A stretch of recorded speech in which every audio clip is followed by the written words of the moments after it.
प्रदेश के कई स्कूलों में शर्मसार करने वाली घटनाएं। झुंझुनू के बाद सीकर के स्कूल में टीचर की काली करतूत। झुंझुनू में मासूम से रेप के आरोप में सरकारी स्कूल का प्रिंसिपल गिरफ्तार। चैट डिलीट करने वाली 2 शिक्षिकाएं भी गिरफ्तार। सीकर के सरकारी स्कूल में पैरा टीचर पर मासूम से छेड़छाड़ का आरोप। राजस्थान में क्या सेफ नहीं है सरकारी स्कूल?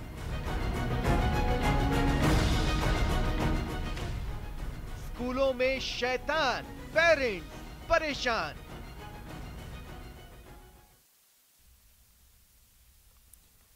स्वागत है आप सभी का। आपके साथ मैं हूं स्वप्निल। बच्चे अपने घर के बाद स्कूल में सबसे ज्यादा सुरक्षित महसूस करते हैं, लेकिन मरुधरा में कुछ स्कूलों में मासूम बच्चियों के साथ रेप और छेड़छाड़ की ऐसी वारदातें हुई हैं जिससे अभिभावक और बच्चे सहमे हुए हैं। पहले झुंझुनू फिर सीकर में सरकारी स्कूल में मासूम बच्ची के साथ गंदी हरकत हुई। इसका आरोप उन शख्सों पर लगा जिनके ऊपर शिक्षा देने की जिम्मेदारी यानी शिक्षक ही भक्षक बन गए। झुंझुनू में तो प्रिंसिपल ने मासूम छात्रा के साथ रेप किया। छात्रा के मोबाइल से प्रिंसिपल के मैसेज और अश्लील फोटोज को स्कूल की 2 महिला शिक्षिकाओं ने डिलीट करवा दिया। सोचने वाली बात यह है कि इस कुकर्म में महिला शिक्षिकाओं ने भी सहयोग किया। पुलिस ने आरोपी प्रिंसिपल और महिला टीचर्स दोनों को गिरफ्तार किया है। वहीं पूरा स्कूल स्टाफ सस्पेंड कर दिया गया है। यह कैसी सोच है शिक्षकों की? क्या स्कूल मासूमों के लिए सुरक्षित नहीं है? कैसी लड़कियां शिक्षित की जाएंगी अगर इस तरह की वारदातें सामने आ रही हैं, जिस पर आज चर्चा करेंगे।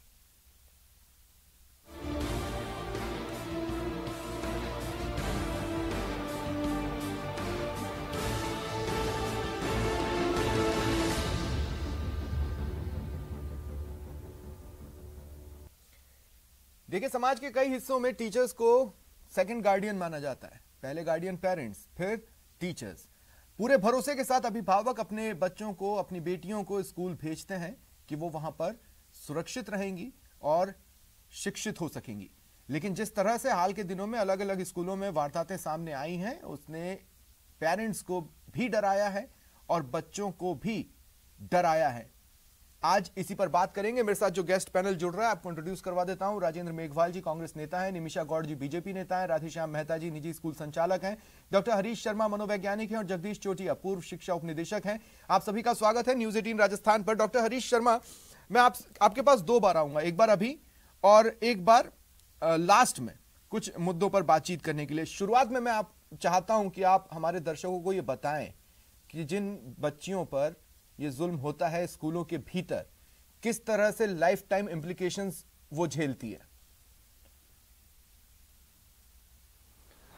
स्वप्निल, जो चाइल्ड अब्यूज वाले केसेस होते हैं, स्पेशली अगर हम बात करें लड़कियों की, तो वो जिंदगी भर का एक ऐसा सदमा, एक इस तरह की वो परेशानी अपने साथ लेकर चलती हैं। ना कि उनका अपना जीवन खराब होता है, परंतु जब उनकी शादी होती है और वो खुद माँ बनती हैं, तो वो अपने आने वाली पीढ़ियों को भी एक बहुत ज़्यादा डराने वाले स्टेप्स भी ले लेती हैं, क्योंकि बचपन में उनके साथ जो घटा वो नहीं चाहती कि भविष्य में उनके बच्चों के साथ भी घटे।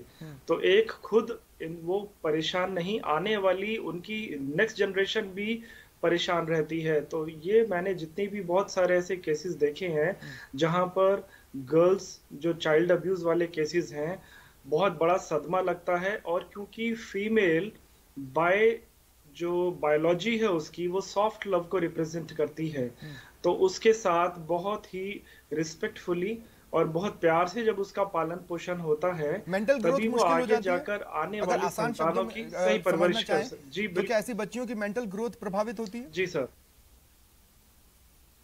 मेंटल ग्रोथ प्रभावित होती है और वो फिर उसको ठीक करने के लिए बहुत ज्यादा वक्त लगाना पड़ता है। एक्सपर्ट्स और थेरेपीज और बहुत सारे सेशन चलने के बावजूद भी वो सब उसके साथ नहीं किया जा सकता जैसी नॉर्मल कंडीशन में वो पहले थी। तो ये बहुत एक सीरियस इश्यूज है जो आज की डिबेट में मैं देख रहा हूँ, बड़ी चिंता का विषय है और इस पर एक बहुत सीरियस कदम सबको लेना चाहिए। ठीक है डॉक्टर हरीश, अब आप मेरे साथ रहें, मैं आगे आपके पास आऊंगा। मैं राजेंद्र मेघवाल जी आपके पास आना चाहता हूं। देखिए, बहुत इन डेप्थ सर्वे आपने स्कूलों के करवाए हैं। मतलब हाल के दिनों में जब हमें ये पता चला कि जिन स्कूलों में महिलाएं ज्यादा होती हैं वहां झगड़े ज्यादा होते हैं, इतना इन डेप्थ सर्वे शायद ही किसी सरकार ने दुनिया में कहीं कराया हो। तो इसी इन डेप्थ सर्वे में क्या ये पॉइंट था कि बच्चे सुरक्षित हैं कि नहीं स्कूलों में?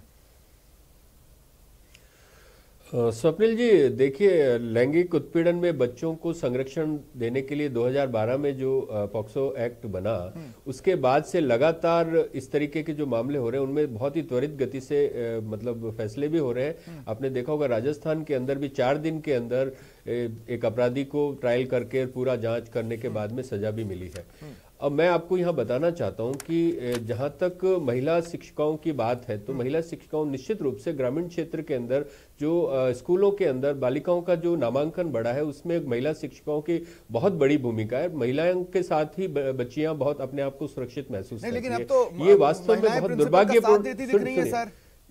सुनिए, उसी बात पे मैं आ रहा हूँ। ये एक सामाजिक रूप से भी एक हमारे ऊपर चुनौती की बात है कि महिलाओं ने ही इस जो अपराध है उसके अंदर मतलब लिपापोती या उस पर पर्दा डालने की कोशिश की। तो ये वास्तव में बहुत ही दुर्भाग्यपूर्ण है। जैसा कि आपने कुछ सोचा है आपने कैसे डील करेंगे?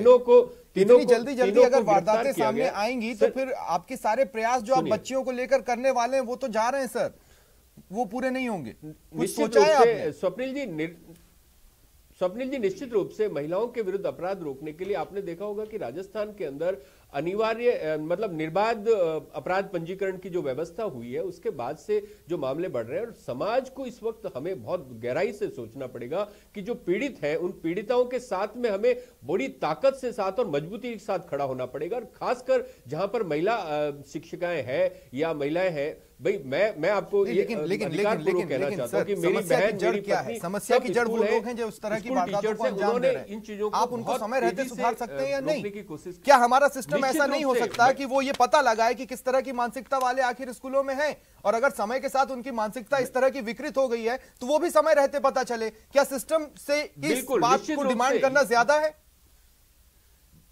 मैं आपको यही कहना चाह रहा हूं कि राजस्थान के अंदर जो महिला शिक्षिकाएं आपने देखा होगा बहुत अच्छी संख्या में, और खासकर ग्रामीण क्षेत्र के अंदर जो बच्चियों का जो नामांकन बढ़ा या शिक्षा के प्रति बच्चियों का रुख मतलब जो बढ़ा है उसके अंदर महिला शिक्षकों का बहुत बड़ा योगदान है। लेकिन ये जो मामला जो आप झुंझुनू वाला बता रहे हैं जिसमें 2 महिला शिक्षकों ने उन पे मतलब पर्दा डालने की कोशिश की कि अपराध को जिस तरीके से, तो आप ये देखिए तीनों को मतलब गिरफ्तार किया जा चुका है, पूरे स्कूल के स्टाफ को निलंबित किया जा चुका है, पुलिस प्रशासन पूरी तरीके से, सरकार का कोई भी आदमी अब मैं आपको बताऊं, अब ऐसी जगह पर ना पूरा का पूरा अभिभावक डरेंगे अपने बच्चों को भेजने के लिए क्योंकि उन्हें नहीं पता अगले कदम मैं यही कहना चाह रहा हूं सर, उसको आप कैसे टैकल कर पाएंगे इस बात का कोई रोड मैप नहीं है। या बहन की भूमिका है, फिलहाल चुनौती कह रहे हैं, आप ये नहीं बता रहे हैं कि उस चुनौती से निपटेंगे कैसे।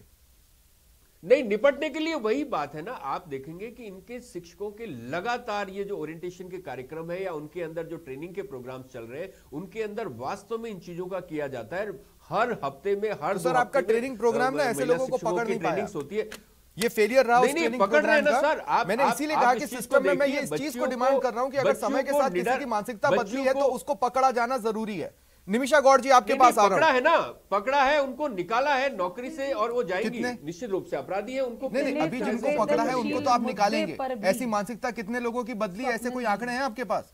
उनमें से कितनों को अब तक निकाला गया है? स्वप्निल जी, निमिषा जी आपके पास आ रहा हूं। संवेदनशील मुद्दे पर भी आज यहाँ पर कांग्रेस की सरकार के प्रतिनिधि के तौर पर कानून का हवाला देकर के अपना रिप्रेजेंटेशन जो करने का प्रयास कर रहे हैं, तो मैं कांग्रेस की सरकार से पूछती हूँ, इतनी हिम्मत कि हमारी बच्चियां स्कूल में भी सुरक्षित नहीं हैं। पिछले 3 साल से महिलाओं के प्रति अपराध की भयावहता एनसीआरबी के आंकड़ों में मुंह फाड़ फाड़ के बोल रही है, लेकिन एनसीआरबी के आंकड़े बच्चों के अपराध को लेकर देश भर के किन राज्यों की कैसी तस्वीर क्रिएट कर रहे हैं निमिषा जी, आपको पता है? बैठ के बोल रहे हैं स्वप्निल जी चैनल पर भी ये बोल रहे हैं कि अपराधों का अनिवार्य पंजीकरण हो गया राजस्थान के अंदर। ये कैसा बेतुका बयान है? आप ये बोलते अरे हैं पहले तो पंचायती देख राज लीजिए स्तर ना, पर। अपराध पंजीकृत ही नहीं होते थे। कहाँ आप से देखिए ना, पंजीकृत नहीं होते थे? सोनभद्र, हाथरस, होती नहीं दिल्ली, थी। यहाँ ये पर तो क्या इनकी हुआ आप देखिए ना मानसिकता उसका। है। नहीं, यहाँ 2 पर सेकंड, भी 2 आप सेकंड, देख 2 सकते सेकंड, हैं। 2 सेकंड, 2 सेकंड, राजेंद्र जी, 2 सेकंड रुकिए। स्वप्निल निमिषा जी, जी, निमिषा जी, 1 मिनट दीजिए मुझे, निमिषा बिना जी, इंटरप्शन के। निमिषा जी, मुझे बोलने दीजिए, सिर्फ 1 मिनट मांग रही हूँ मैं। निमिषा जी, एक बात तो जी। सुनिए, आपने जो बोला उसी से जुड़ा सवाल आ गया, इसलिए मैं टोक रहा हूं। मैं आपसे ये कह रहा हूं कि बच्चों के खिलाफ अपराधों में एनसीआरबी के आंकड़े क्या कह रहे हैं और किन किन राज्यों को कटघरे में खड़ा कर रहे हैं, क्या ये आपको पता है? देखिए, बच्चों के खिलाफ जो बर्बरता हुई है उस स्कूल के अंदर, वो एक ऐसा स्वरूप आया राजस्थान के अंदर अपराधों का, जो मुंह फाड़ता दिखता है। महिलाओं के प्रति जो अपराध है उसमें एनसीआरबी के आंकड़ों की मैं तुलना आपसे कर रही हूँ, क्योंकि आज कहीं ना कहीं हिम्मत बढ़ती जा रही है अपराधियों की कि राजस्थान ये को तो सिलेक्टिविज्म हो गया ना। कर लीजिए आप, राजनीतिक संरक्षण मिल जाएगा आपको। ये सिलेक्टिविज्म कैसे हो गया, मैं आपको बताता हूँ। पिछले एक दशक में 381% मामले बढ़े हैं और महिलाओं को, और पिछले साल मैडम 13.2% मामले मध्य प्रदेश, 11.8% मामले यूपी। ये वो प्रमुख राज्य जहां पर चाइल्ड के अगेंस्ट क्राइम सबसे ज्यादा हुए हैं एनसीआरबी के हिसाब से, अगर आप बोल रही हैं तो। हर दिन सुबह और शाम हम ऐसे ऐसे भयानक आंकड़ों को बैठकर भयानक घटनाओं का विश्लेषण करते हैं। यहाँ पर इस भयावहता को समाप्त करने के लिए लोकतंत्र के चतुर्थ स्तंभ के सामने मैं निवेदन करती हूँ, क्यों नहीं आप बर्बरता दिखाते अपराधियों के प्रति? यहाँ ना मंदिर सुरक्षित है, ना मूर्ति सुरक्षित है, ना गांव कस्बे सुरक्षित है, ना शहर सुरक्षित है। निमिषा जी, एक सवाल आप लेंगी? आज शिक्षक की इतनी हिम्मत कैसे हो गई, प्रिंसिपल की इतनी हिम्मत कैसे आई? क्यों? क्योंकि राजनीतिक संरक्षण तैयार है। एक सवाल और ले लूं आपसे मैं, भू माफिया ले निमिषा जी, लीजिए, आप बजरी माफिया ले लीजिए। एक सवाल लेंगी आप? जी निमिषा जी, एक सवाल ले लीजिए जी। आपने सरकार की संवेदनशीलता को सवालों के कटघरे में खड़ा किया है ना। मैं आपसे ये कह रहा हूं कि केंद्र सरकार ने अभी कुछ ही दिनों में स्कूलों की जवाबदेही तय करने के लिए इसी संबंध में नए दिशा निर्देश जारी किए। आप जानती हैं किस घटना के कारण ये दिशा निर्देश जारी हुए? वो घटना थी हरियाणा की, वो भी 2017 की। संवेदनशीलता देखिए, 2017 की घटना पर 2021 में आकर दिशा निर्देश जारी हो रहे हैं। ये संवेदनशीलता है मैम? स्वप्निल जी, देखिए, कोविड महामारी के इस काल में सितंबर से तो स्कूल प्रारंभ ही हुए हैं। आप स्वप्निल जी, इस विषय की गंभीरता के साथ मुझे ऐसा लगता है कि आप प्रदेश की सरकार को एक चुनौती नहीं, एक चेतावनी देंगे कि बाज आ जाइए, क्योंकि बच्चियों और महिलाओं की आधी आबादी को भयभीत करके जो कांग्रेस सत्तासीन होकर के बैठी ना, मैं प्रश्न पूछती हूँ आपके चैनल के माध्यम से, क्यों ऐसी घटनाक्रमों पे लगाम नहीं लग रही है? यदि एक घटना को भी गंभीरता, मैं आपको 20 सेकंड दे रहा हूं राजेंद्र जी, अपना जो भी आप काउंटर करना चाहते हैं कीजिए, उसके बाद मैं अन्य गेस्ट को शामिल करूंगा। राजेंद्र जी, बहुत शॉर्ट में क्या कहना चाहते हैं आप? मैं बिल्कुल कहना चाहता हूं, ये जैसा कि इन्होंने बताया 18 महीने से तो स्कूल ही बंद थे, उसके बावजूद ये अनर्गल ये जो बातें कर रही है, मैं यहाँ कहना चाहता हूं कि सरकार पूरी तरीके से संवेदनशील है। मैं आपको, आप हरियाणा या यूपी के हिसाब से देखेंगे, यहाँ पर ऑनलाइन छेड़छाड़ का शिकार बने। संरक्षण लीजिए। आप जानते हैं इस तरह के मामले भी दर्ज हुए कि बच्चे ऑनलाइन छेड़छाड़ का शिकार बने।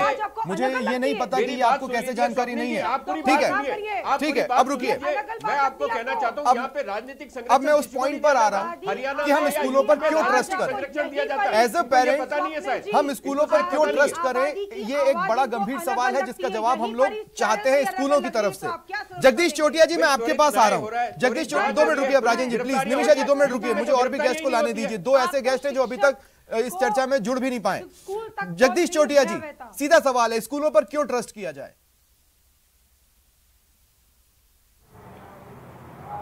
जी बताएं। आपको लगता है स्कूलों पे अब ट्रस्ट हिला नहीं होगा? प्रदेश का हिला तो है, क्यों ट्रस्ट किया जाए स्कूलों पर?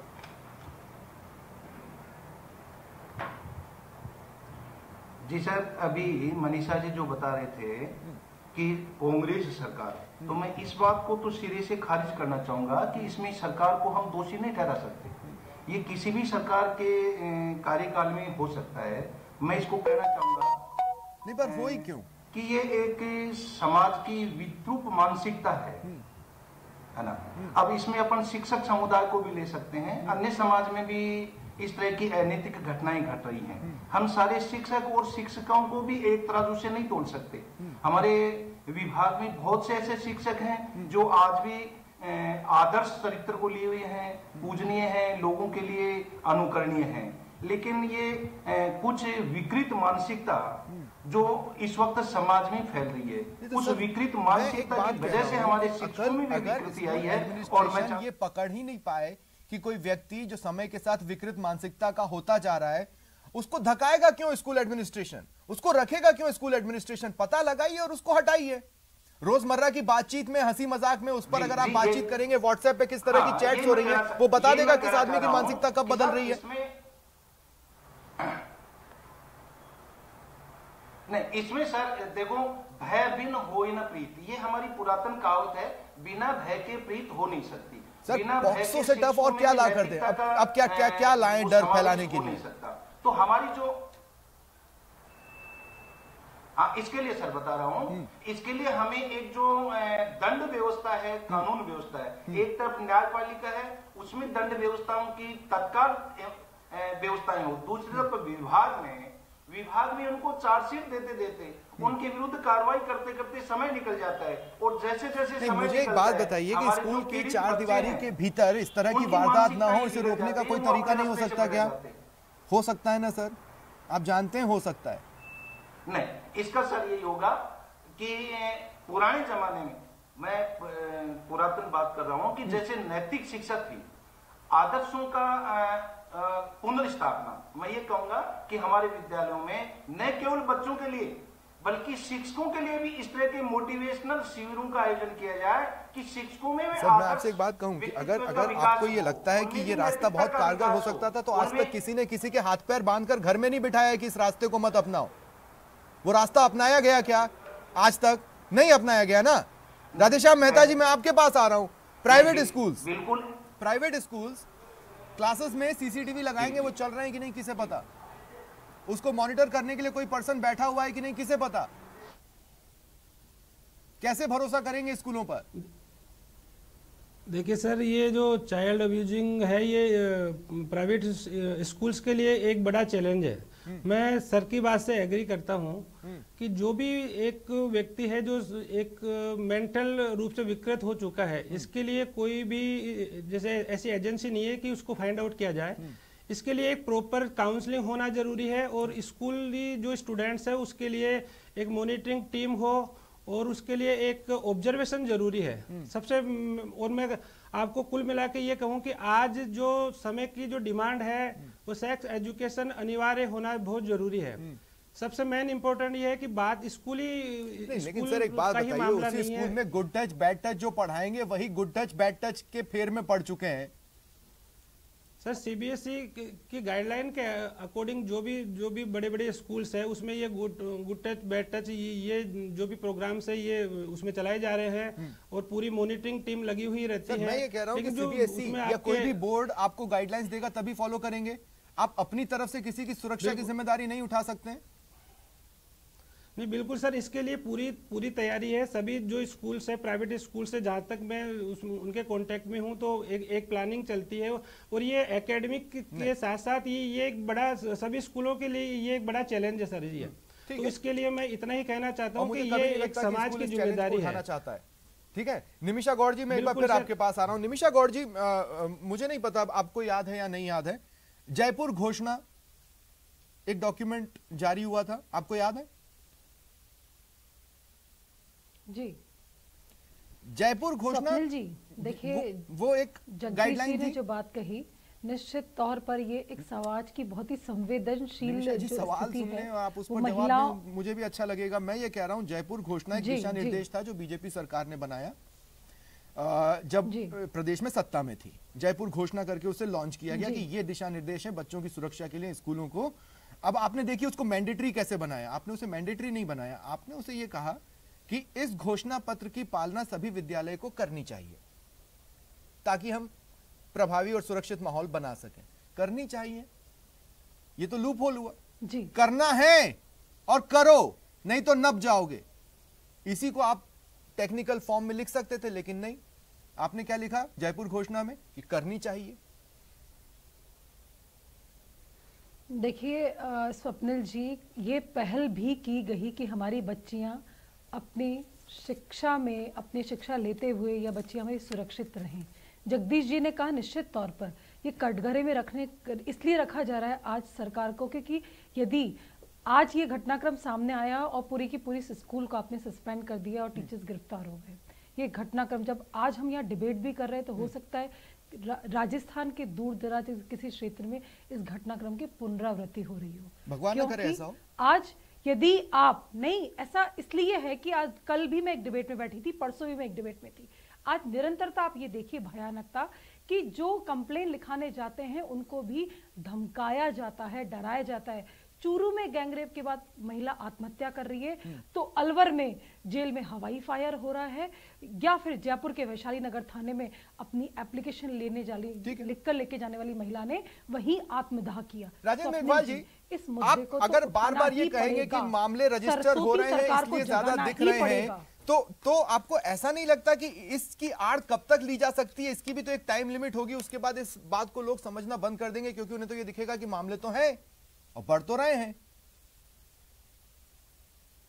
स्वप्निल जी देखिए, निश्चित रूप से जहां तक जिसके विरुद्ध भी अपराध घटित होता है, जो पीड़ित है, आज समस्या ये है कि जहां महिलाओं का बात आती है तो महिलाओं को भी शक के नजरिए से देखा जाता है। तो यहां पर मैं ये बताना चाहता हूं कि व्यक्ति से परिवार, परिवार से समाज और समाज से देश, तो एक व्यक्तिगत जिम्मेदारी के रूप में मैं निश्चित रूप से मैं अधिकार पूर्वक और आपके चैनल के माध्यम से कहना चाहता हूं कि हमें अपने व्यक्तित्व और अपने चरित्र के ऊपर ही ये सारी चीजें लागू करनी होगी, जिसमें चाहे महिला शिक्षक हो, चाहे पुरुष शिक्षक हो, और पूरी तरीके से बच्चियों को भी। आज बच्चियां निडर है, वो किसी भी तरीके का जो अपराध उनके विरुद्ध घटित होता है उसमें वो मुखरता से अपनी मां से या अपनी बहन से या अपनी मौसी से या अपनी भाभी से बात करके उसके बाद में पुलिस में पहुंचती है। तो आज यहाँ पे है हमारी इंटरोगेशन की व्यवस्था है, चाहे जांच की व्यवस्था है, चाहे कानून की ट्रायल की व्यवस्था है, उसके अंदर उनको सुरक्षा का माहौल दिया जाए और समाज को और परिवार को उन बच्चियों के साथ में या महिलाओं के साथ ताकत से खड़ा होना पड़ेगा। इसी बात के लिए मैं आपको बताना चाहता हूँ, ये कह रहा हूँ कि एक सिस्टम विधायक, तो एक मिनट सुन लीजिए निमिषा जी, आप पूरी बात सुन लीजिए, पूरी बात सुन लीजिए, बीच में मत कांग्रेस के विधायक एक थाने बैठ के कह रहे कि गलती हो जाती, बच्चे से शराब पी के गलती कर दी, ये तो कांग्रेस का चाल चरित्र है। मेघवाल जी शॉर्ट में बोलिए, फिर मुझे हरीश शर्मा जी के पास जाना है। इनका ये तो मुख्ता है इनका, पता नहीं हर चीज को राजनीतिक चश्मे से देखती है। अपराध एक सामाजिक समस्या, उसको ठीक है, आप कदम उठाइए, किसने रोका है? ठीक है, ठीक है। अब मैं एक बहुत महत्वपूर्ण मोड़ पर हूं और डॉक्टर हरीश शर्मा, अब मैं चाहता हूं आप दोबारा डिबेट में आए। डॉक्टर हरीश शर्मा जी, मैं डॉक्टर हरीश, मैं देखिए कुछ बातें, एक तो हमें यह समझना पड़ेगा कि वो कौन सा स्टूडेंट फ्रेंडली सिस्टम हो सकता है जो लगातार स्टूडेंट के सपोर्ट में बने रहे, क्योंकि अभी तक जितने भी सिस्टम्स नजर आ रहे हैं वो दरअसल बच्चों की सुरक्षा के लिहाज से तो फेल ही नजर आ रहे हैं, क्योंकि हर अगली वारदात पिछली वारदात से ज्यादा घिनौनी और विभत्स होती जा रही है।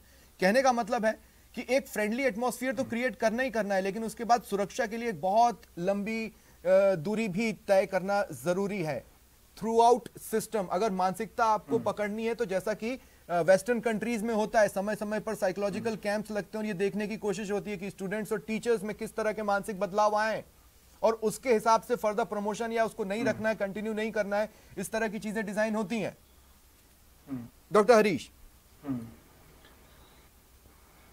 इसमें स्वप्निल क्या है कि आपको याद होगा बहुत साल पहले गुड़गांव में एक रियान इंटरनेशनल स्कूल में घटना घटी थी, एक बच्चे का मर्डर हो गया था। तब न्यूज़पेपर में आया था कि साइकोमेट्रिशियन नाम का एक टेस्ट होता है जो हर स्कूल में अनिवार्य कर दिया जाना चाहिए, और एक सर्टिफाइड साइकोमेट्रिशियंस जो होता है वो इस तरह के सारे जो अंदर के मनोभाव होते हैं उनको जानने में टेस्ट के थ्रू सक्षम होते हैं, क्योंकि उस टेस्ट से बचा नहीं जा सकता अंदर क्या चल रहा है व्यक्ति के। आजकल ऐसे बहुत सारे साइकोलॉजिकल टेस्ट हैं जिनके द्वारा ये जाना जा सकता है। दूसरा, कोशिश करनी चाहिए हर स्कूल के अंदर एक सर्टिफाइड काउंसलर हो, साइकोलॉजिस्ट की विजिट हो, जिससे ये पता लगाया जा सके कि जो वहाँ के स्टाफ हैं, चाहे वो प्रिंसिपल हो या वहाँ का पीएन हो, उनकी मनोदशा इस वक्त कैसी है।